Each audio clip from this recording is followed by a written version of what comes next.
right, we are back with the DreamHack Fortnite. It's been going down here, some solo action. It's Monster D-Face and Fallout here. Fallout, the action in game one. I mean, we missed the name. How about we fill in everybody? Who took that first victory? Yeah, so confirmed, it was Inevitable Prune, quite the gamer tag, to take home the first place finish in the Victory Royale in game number one over Bad Sniper. And of course, Erican got fourth place, as you saw the unfortunate reality and unfortunate situation for Erican, but he ended up getting fourth place in the end. Inevitable Prune comes out on top. It's kind of crazy though. You saw Mago, who looked like he was going to walk away with a top 5, top 10 finish because he had that height, and then all of a sudden the shockwave, like it's almost like you can't even defend against it. It just comes in, it sweeps you out of nowhere, and it quite literally chucks you out of the map, out of the game. But with that, we're jumping into the next game. We got some more action here, Fallout. That's exactly right. Game number 2 of what we're watching on screen. Keep in mind, folks, that for everyone that's watching at home, tomorrow is when we'll have just 100 players, full lobby, 8 games, same players over and over again. This time around, 500 players still qualifying and playing in multiple lobbies with different people each time. So just keep that in mind as we're watching different players, different names every single game, which keeps things fun, keeps things interesting. Our top 100 right now is currently set, but it's going to, of course, change significantly as we get into games 3 through 10. That's right, and that's one thing we should be talking about, guys. Only the 100 best move on so they can play in the grand finals tomorrow. So every interaction is going to be a huge one and hold great importance. Looks like we are hanging out here with Benji 4K, who's looking to find himself some action right now. This is the Pleasant Park area. It seems like the lay of the land has been reverted back to norms, but it's okay. Benji's going to follow up. Show him what time it is right there. A little emote dance as well. Yeah, love it. A little styling on him a little bit. I like to see Pleasant Park back to its normal form. No more on life rafts or floaties as we get some good old Pleasant Park gameplay. I love me some Pleasant Park drops. Now we're gonna be, and of course, one quick update as well. Mongrel and Mr. Savage of FaZe and 100 Thieves, both within the top 100 as it currently stands. We'll of course keep you updated on who's in, who's out as the games continue. Here's Godsend's Wakey. You have players from this Godsend team. They're all so good. Been at the top of their game across multiple game modes, not only as solo individual players, but notably so in their team-based game modes. I believe they champs around the squads days, so kind of cool to see Wakey still in good form here for competition. Let's see how he's going to be playing out this retail row area. Last we checked, this was a hot drop, and it still is. I'm counting about 4 enemy threats here. He's out in the open popping this big pot here, chilling in the cone right now. Yep. Wakey from Godsend and Snappy are both currently within the top 100. Snappy, I believe, is within top 10, so Godsend doing a good job showing strong. Of course, have a variety of different teams and orgs that are showing up. Enterprise has 3 players competing. Athletics has 2 in ADN and Lanoof. And Atlantis, I believe, only Letchi representing Atlantis today. We'll, of course, keep you updated as some of the orgs. We got to give some love to the teams, the orgs that support Fortnite. And now we're on board with God Aimer. God Aimer is looking to get a little wall replacement here, or try to take a little more control of this field. He's kind of forced in. We talked about how the water has been drained out, but you can see there, not all of it. Pleasant Park isn't completely back to normal just yet. The basement of this house no longer accessible still, the current state of the game, but quite an interesting turn of events to just wake up and find that, hey, you have a little more land back in the game. I wonder how the players are taking to this. Yeah, that's a good call. Got to be able to kind of adapt and adjust on the fly. And if I'm a player, I'm looking this opportunistically. I'm realizing, hey, I can go back to some places where I couldn't go before. I used to love a Pleasant drop. I didn't really like the Pleasant fight after. I like the diversity. One thing to note, you'll be noticing that right now, Kiriyashi is killing it right now in the top 3. You got to think about that. He had a great performance yesterday, coming in, I believe, was top 8 or top 5 there. Regardless, just a standout top 10, really showing a strong presence. And if my memory serves correctly, during the invitationals, he did the same thing. He was popping off week 1 and week 2. When it came to grand finals, he dropped the ball though. And even though he was in the boot camp there, and hold up, we got to give some shout outs there. Big shot by God Aimer, showing why they call him that. It's a snipe there. But what I want to say about Kiriyashi is that he's incredibly talented. He's gifted when it comes down to PvP, box fighting, and his aggression in game. But he dropped the ball in the FNCS Invitational come the final days. So I wonder if he's on the same boat as Castery, right? Castery's been having the same issue. Yep. Yeah, you're exactly right. Castery is just a solid player. He's been competing for a long time. always has really good starts, really good showings, and shows these glimpses of greatness. But, again, consistency is key. Consistency is tough. You have so many players competing. Just so much harder to go pro and to be a top player in Fortnite than it is in a lot of other games, just by the sheer amount of competitive players that exist. I mean, you love the in-game tournament system. It's what's allowed and created so many stars, so many names, so many people to qualify. Of course, the World Cup qualifiers, which you had a chance to cast, were just so amazing to watch and see how it changed people's lives. But with that comes a massive, massive community of competitive players, and the most difficult game to go pro in, bar none, without a doubt, it's Fortnite. Yeah, but one thing we do love about Fortnite is the way everyone can involve themselves in. If you want a piece of the action, you want a piece of the pie, you just get out there and get it. All right, it's all open tracks. There's no, there's no wall stopping you from becoming the best of the best. So hats off to the players that are able to stay consistent, stay relevant, and keep their name in the game. There's no easy feat, and I don't think there's any other game out there, any other title, honestly, it's doing it quite like this. That's exactly right. Not one, simply. And especially with everything being built into the game, all you gotta do is load up, queue up, and boom, you're introduced to Fortnite. You have a chance to compete. That's an amazing, amazing feat. Big shout out to Epic. And of course, also, we got to give so much love to DreamHack. Monthly tournaments announced, $250,000 tournament today. So hype. It's amazing. DreamHack and Fortnite are synonymous at this point. We've had so many great events. Of course, Anaheim being the last of it. It's amazing that we got to transition here to online, and we got more great events to follow. And it's going to be a lot of fun each and every month. Absolutely. So hyped seeing that DreamHack is going to be putting on these opens. So be sure, ladies and gents, if you're out there, follow up on the Twitter, follow up in the Twitch chat. Stay tuned because there's going to be action unfolding week after week here, month after month. Big money on the line. What's it? $250,000 in prizing divvied out across a multitude of regions. So pretty big stuff here. Uh-oh. Meanwhile, look at this opportunity. That's what happens if you late rotate. Godaimer, rough spot. Ooh. Oh, not going to connect for a whole lot. About a 60 shot. Well, he would have liked to have gotten a headshot with an AR or something. Instead, now Godaimer is going to be able to reset. Doesn't have any opportunity to get his shield back. So advantage right now is in the hands of his opponent.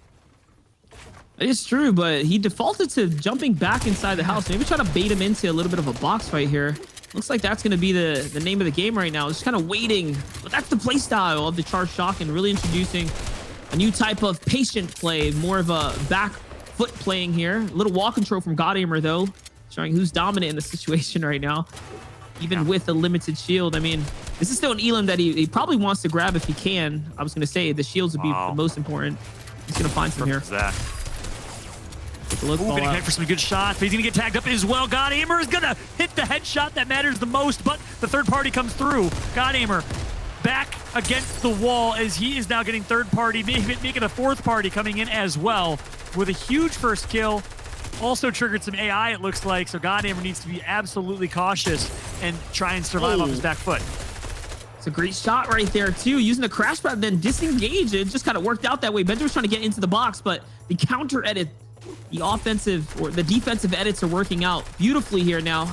The Marauders joining into the fight is such a distracting factor. That guy, Benji, doesn't want any piece to do with it. So he's going to gain a little bit of distance here, and that's the perfect position to put yourself in. If he just backs up and fires from the outside, the Marauders will ultimately jump into the fight. But I think he's decided, all right, this guy was pretty good for my liking, even with the surprise factor. So he just gets on out of there, backs off.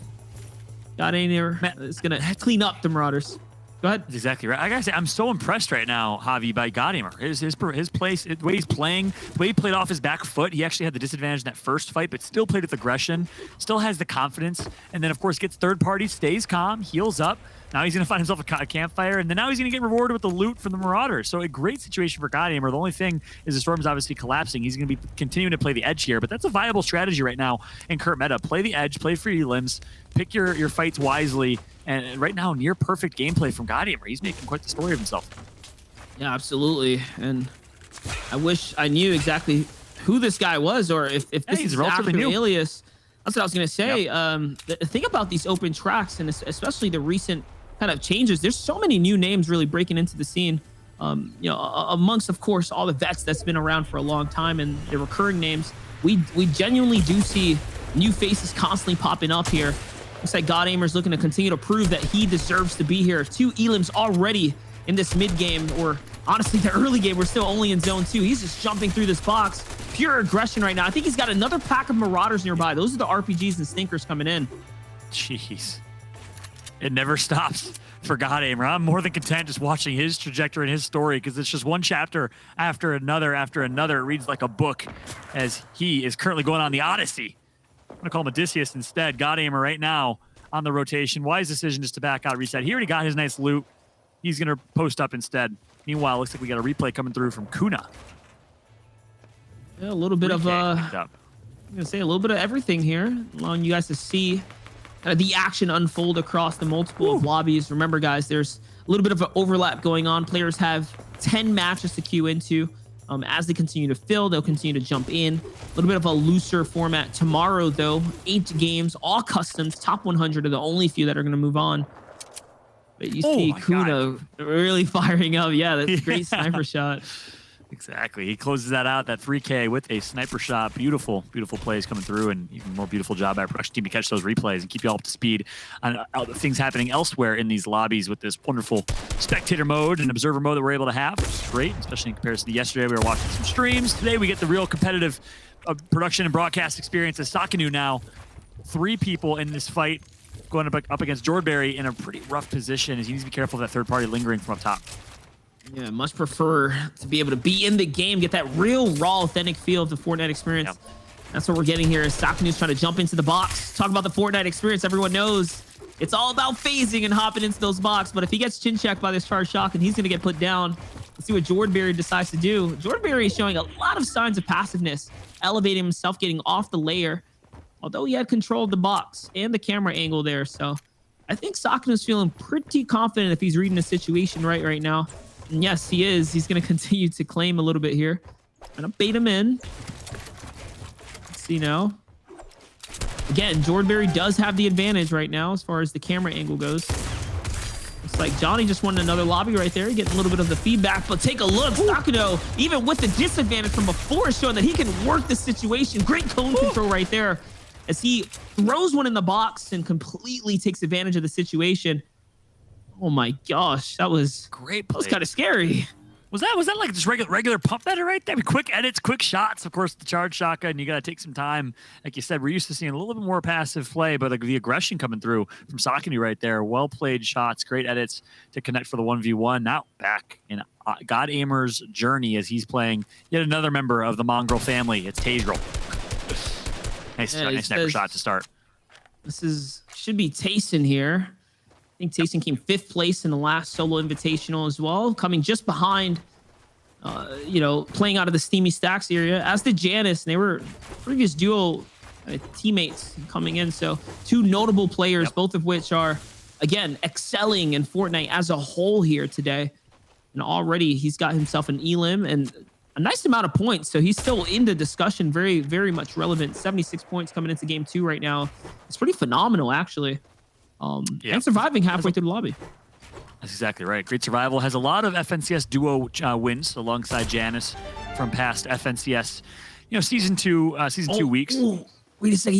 He just hit Sock. No way. Sock from down range. Oh, he hit the snipe shot there, Fallout. So unfortunate for Sakano, he was popping off. Oh no. I looked away on the monitor for 1 second. This man connects for a beautiful shot on Sakanu, who was popping off indeed. Nicely placed sniper shot. He's feeling himself as Tayson with that sniper right now. He's connecting with 100% accuracy is what we've seen on screen. Rough indeed, as we're seeing some great players runs being ended by the sniper rifle. Just brings up the question, how do we feel about the hunting rifle being so dominant in the solo competition? I mean, it's accurate. Everyone knows how good it is. Now that they've introduced the legendary and epic variants, right? They reload even faster. They do more damage. So they took out the heavy snipers, but they gave us more snipers in the form of hunting rifles. I don't know how I feel about it, but well, it's up for the community to kind of weigh in on. Regardless, though, we're back with Jeff. Fallout. That's exactly right. Quick update. We saw thank you, production. I got to see that sniper again because I looked away for a second. But quick update in terms of overall standings. Kami, the Polish sensation, with 163 points in first place right now. Benji, who actually is in this lobby, 132 points. Wolfshe, of course, right after that. We all know what Wolfshe's capable of. So that's our top 3 as it currently stands. Mr. Savage in 5th place. We saw that update from production moments ago. Castery, who we talked about, keep an eye out for, 7th place. So his consistency continues to show true. And once again, ladies and gentlemen, if you're just tuning in, this is game 2 of the DreamHack FN coverage here, brought to you today by the DreamHack team. It's been solos competition. We're looking at the EU division. Sponsored Deface and Fallout on the mic right now, covering the action. And I gotta say, I'm excited. It's feeling good today. It's only gonna get better tomorrow as things are really ramping up here. It's feeling great today. This broadcast experience, the production, the observing has been phenomenal. I'm loving it. We finally get some competitive, truly competitive Fortnite action. There's nothing like it. Been fun to watch. It looks like we also have Bad Sniper in this lobby yet again. So we do have Bad Sniper. We got Benji. We got a few of these players that are currently on top of the leaderboard. Then Oteek is in 15th place. A couple folks in this lobby that we'll keep a close eye out for. That is right. And remember, guys, Bad Sniper came top 5 yesterday. So pulling a 2nd place in game 1. Making himself very, very dominant here in game 2 already, popping up. And no, just as I say that, he gets taken out in the feed. Oh, a little bit of the caster's curse there, but hey, it happens. We got some good, nice generic gamer tags. We got Jeff versus Nate. I feel like I'm not commentating esports, but instead I'm commentating two men at the office. Jeff and Nate have to fight off in a 1 versus 1. And a little bit of a box fight that's ensuing. Uh-oh, looks like someone else stepped into the situation. Yeah, it was the crash pad. Should have recognized that moment right there. It was time to get on out, but sticking around for too long, he ends up losing the battle. Let's look at Wakey again. So we're kind of hopping back and forth. This is typically the time where most of the lobby tends to just chill, right? You don't want to do anything too risky come this time here. You can see he's using that edit to look through the build there. It's a wood Wakey, build. He's got to be careful. Yeah. That's exactly right. Wakey, a.k.a. Travis Scott, in 9th place right now with 117 points. And currently in a little bit of a box fight against Waze from Devour. Hold up, though.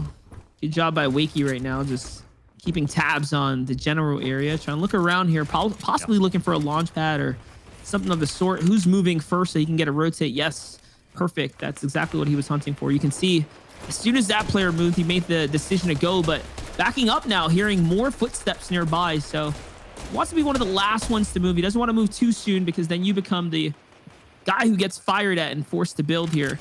Instead, he's recycling all of these materials here. Just barely missing out on the shot there, but he's going to get coned, and Wakey now has to fight for his life here. Goes against the wall. No. Quick heals with the floppers, and the headshot comes through some way, somehow. Wakey, who had no business winning that fight, connects for a beautiful shot. Playmaker is the 9th place Wakey from Godsent. The Swede shows up huge, gets himself some siphon in a great position. 70 points is the qualification threshold right now as it currently stands. We'll keep you updated. But wow, what a play from Wakey. You think about it, the difference there, having the 1 flopper because he was left on 19 HP before the siphon kicked in and healed him up. So quite a close call for Wakey there, but hey, charge shotgun, the new get out of jail free card. You play that bad boy and you're free to go. That's why he's back in the game. And also, that's why I was going to say, he's just got prime positioning here, but go ahead. Yeah, exactly. Great positioning as well. That's just going to top off your note. That's why you always carry your floppers, kids. That's exactly why. It makes the difference in those fights. Getting a couple early game fishing expeditions underway, holding on to floppers towards the mid to late game can make the difference in minuscule moments of box fights. Absolutely. And to bring your focus onto what's going on here, guys, just look at the map right there. That lower right corner so congested because of the fact that the zone's been pulling northwest. So naturally, the southeastern portions are going to continue to have the players fold on top of one another. I see some notable names like Nikov in this lobby as well. As we continue to kind of swing through in the drone there, give you guys an idea of how this is going to play out. This is why Wakey's positioning was so good. He's just sitting up on top of all these opponents. He gets to do a late rotate right now and possibly find a launch pad. We'll have dibs on it. Say that.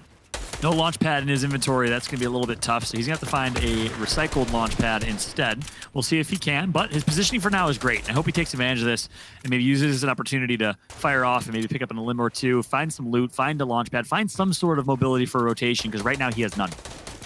Yeah, if there's anything that he needs right now, it's going to be an impact elimination because he does not have a lot of material coming into this game here. But jumping in with Tasting, someone who is deadly right now. You can see he's in a bit of a situation himself here. Box fight and the tactical bully through the wall there. He puts the big pressure down, walks right through his opponent, and just like that, that's a frag that he much needed as well. That's exactly right. Good pickup from Tayson. As now Tayson will be able to reset, and it looks like Wakey was able to ride the coattails of his peer, pick up the rotation off the crash pad, and now Wakey's in a good spot in this rotation through, playing very wise, very calm, collected in this late game with so many people in this lobby. It's insane. And I love that he's running with the sniper out, but now he's going to switch to the charge shotgun. He jumps into the box. Hello, knock, knock. In comes Wakey. He's looking and he's tracking, but the guard was let down. Someone else is going to steal it. Can he bail himself out again? It looks like it is going to happen. He already hit the shot for 120. And this is aggression in its full. He could have paused to go pick up the loot, but instead he goes straight on the counter. Wow. Someone else snatched up the loot there, Fallout. I think that must have happened. There is an angel looking over Wakey right now because he keeps surviving these tight moments, or he's just a monster. One of the two, probably a combination of both. He keeps surviving these moments where, he has no business surviving. Getting flanked, losing the first shot, connects for another charge shotgun headshot. Pure skill coming through from Wakey of Godsent. You love to see it. Great plays. The question is, can he finish this lobby with his back against the wall? Not much in his inventory either. That's right. That was a lot of material burnt just in the hunt to get to where he is so far. Another pretty serious zone pull there, so I'll have to tune back in to see how that's going to play out. Someone who's not too worried about this is Vortexers. He's got a much different position going on for himself. He's got 100 material builds that he can work with here, and not to mention some crash pass to make the rotate, but he is going to get tagged as he touches down.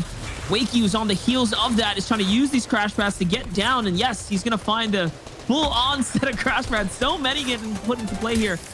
This is the first we've seen high caliber Fortnite in solo competition with the usage of the new loot pool. So I'm absolutely loving how this is playing out right now. This is basically a big experiment of the sort. Says it's going to be a lot to learn from kind of the tail end of this.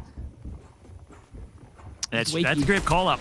I think a lot of the same meta that we've kind of talked through and we expected has come to fruition here in solos. But you're spot on. First time we've seen solos in this current meta, this current loot pool. It's been fun to watch.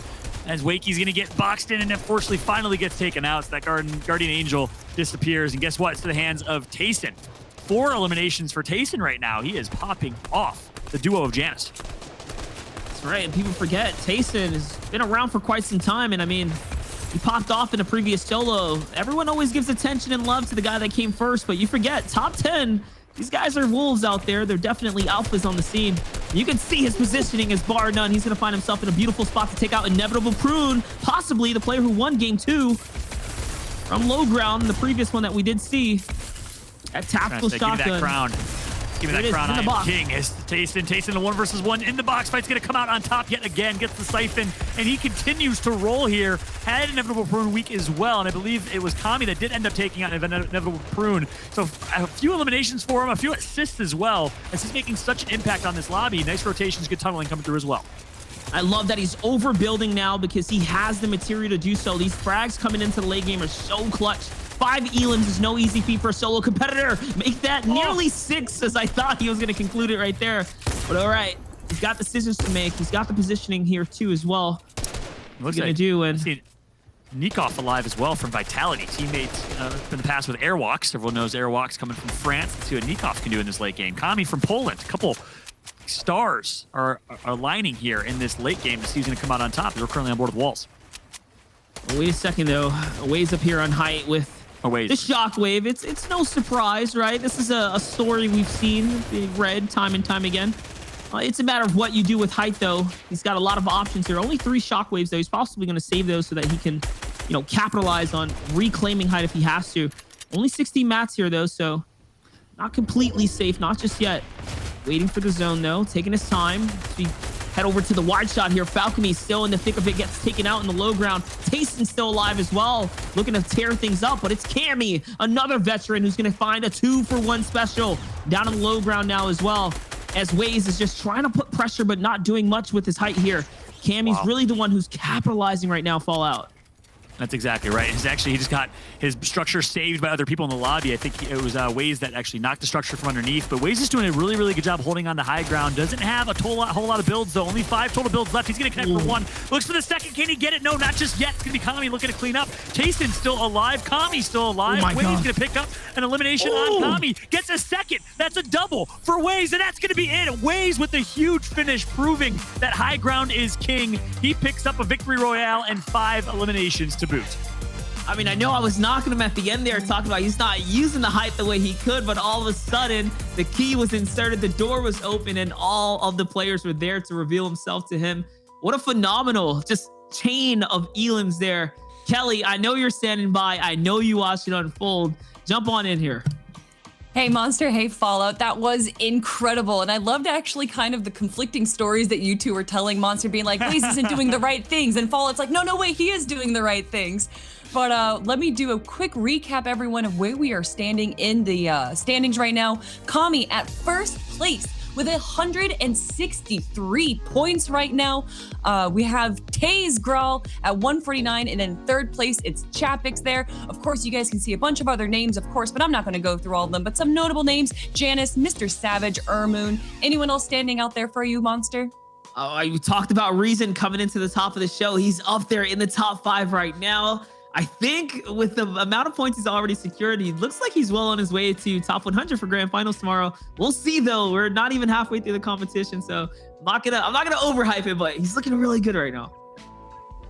Fallout, same question to you though. Any players sticking out for you that you think is gonna clutch like a top 5? Yeah, listen, Monster, good call on Reason, man. We'll keep a close eye on him. But right now, we're seeing Taze. The one player that stuck out to me the most is Tayson, and the performance that he showed consistently there was phenomenal. From the beginning and early game fights that we saw him in, some of the snipe shots the hunting rifle was able to pick up, and of course, his late game was consistent. It was just solid. Kami on top. In first place, though, wasn't able to get the first place finish, got top 4 in that game. I'm liking our top heavy stacked top 3 right now with some names that we're used to seeing there, the consistency proving true. It's pretty crazy. I mean, it's not just the top 3 that are stacked. It's the top 20 that's stacked. It's the top 100. Right. It's all of it, all 500, Mr. Savage right? in 9, Castry in 12, Wakey in 14. You're right. Before we jump into a quick break, Monster, you said something that was really interesting to me right before the game ended, and we're going to hop into a break, everyone. But you said that, this is really the first time that we're seeing this type of item pool in a serious competition, and that we're going to be learning a lot. What exactly do you think you learned at the end of that game there? I mean, already you're seeing that the mobility kind of is coming into a key factor, especially the crash pads. This is a question that I posted on Twitter a few weeks ago. I was like, hey, listen, the pool's kind of switching up now. Why don't we see more crash pads? Like, what's going on? It wasn't a trio thing because a lot of people play in trios, but you're seeing in solos, the map was just absolutely littered with them coming into that zone 6, zone 7. And that's what I mean by it's changing. So now people are going to be, having to weigh their options. There's so much more to pick up in the game right now. The question is, what do you pick up, right? The snipers, the mobility, the extra heals. Yeah, that's a good call up. And with the crash pads in late game there, especially, it looked like a kid's jump zone or something. As you just saw people bouncing from one to another on those rotations. So those are definitely trying true. I think the flopper meta is obviously here to stay and is still very, very strong. The necessity of floppers, as we saw in that game, has kind of stayed true. But a lot of what we're seeing, crash pads for mobility, jump pads, of course, if you can get the mobility, and heals are still so important. You're seeing a lot of people stack minis, floppers, and maybe one more in their heals towards the late game as well. I mean, we still have 2 hours of competition to go to find who our top 100 is going to be to go into the grand finals tomorrow to fight for the $250,000 prize pool. But before we get into our next game, everyone, we're going to be back with a quick break.